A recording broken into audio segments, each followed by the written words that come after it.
Hi, and welcome to week 5, in which we focus on learning to speak in a new language. This is one of my favorite weeks of the course because oracy is so important and yet often receives less attention than other domains of academic learning or other domains of language, such as reading and writing. So this week, I hope you'll begin to rethink what classroom talk looks like and can look like in your own classroom as you think about how you might support your multilingual learners in particular in developing strong oracy skills. We're going to be thinking of a kind of big picture around the role of classroom talk. Does it matter and to what extent? And we do know from research that talk matters, that social interactions play a key role in students' learning and also in their language acquisition, if we're talking specifically about multilingual learners.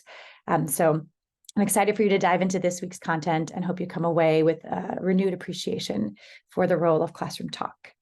To begin, we're going to be doing some readings. So we are looking at 2 chapters in the course text, Scaffolding Language, Scaffolding Learning, where Pauline Gibbons does a really nice job of bringing together theory and practice.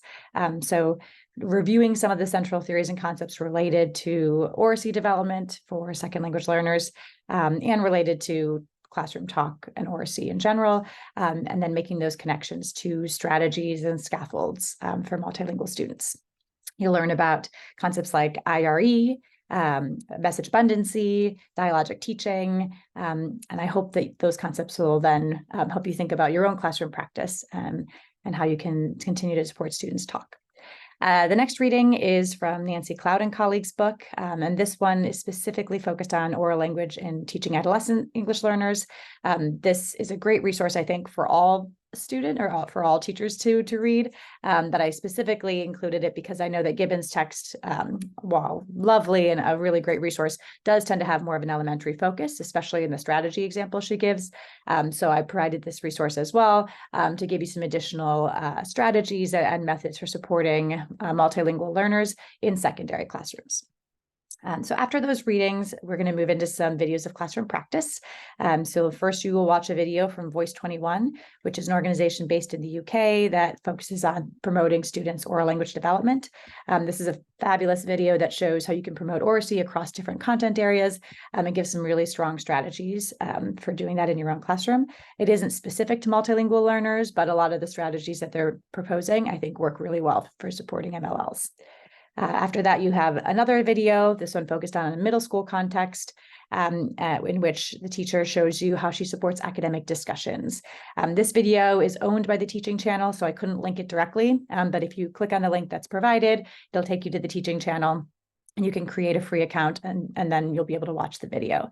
And so I hope both of those give you some real concrete examples of classroom practice focused on supporting oracy. Then we move into a mini lecture. So I've recorded some of my favorite strategies and theories that I think it's important for you to keep in mind. So I call this mini lecture the essential strategies for enhancing classroom talk. And so I'll build upon some of the things that you learn in the reading and also add in a few other components that I found to be particularly important. And then we move from there to our discussing and applying. So you will participate in the discussion forum. And I've included a note there that your discussion posts have been, in general, really strong. And I've really enjoyed getting to learn with you and see the ways you're making connections to your own context, connections to other readings, the way that you're really engaging deeply with the readings we're doing each week and the viewings. But I wanted to encourage you to continue to work on applying some of that robustness that I see in the initial response to your responses, to your classmates. So those could be a little bit more robust across the board, meaningfully building upon what someone is saying, asking probing questions, pushing the conversation forward, citing additional things from the readings and viewings that haven't been mentioned yet. And also remember that you can respond to what someone else has posed to you. So if someone asks a question, that could also be your response, one of your response posts, or you can just respond briefly if you just want to address a question that somebody asked you. But know that this is the space where we really get to interact with one another. So I encourage you to kind of make it a conversation and deepen the conversation with your classmates. And then finally, once you're done reflecting and responding on the discussion board, we're moving to the applying stage. So this is the first week where we're going to have an application activity, the classroom talk analysis. And I've included a video where I overview the assignment and expectations for you, and a rubric and assignment description, so you can clearly see what this looks like.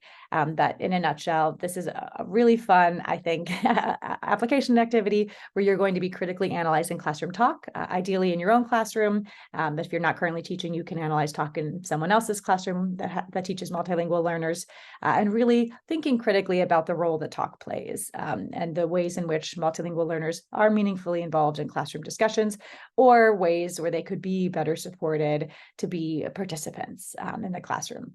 And so I hope that's a really productive and fruitful exercise for you to go through yourself as you think about the ways that you facilitate meaningful talk and how you could support even more meaningful talk in your own classroom. So that is it for this week. I hope you enjoy learning about oracy and learning to talk in a new language. And I look forward to engaging with you in the discussion board.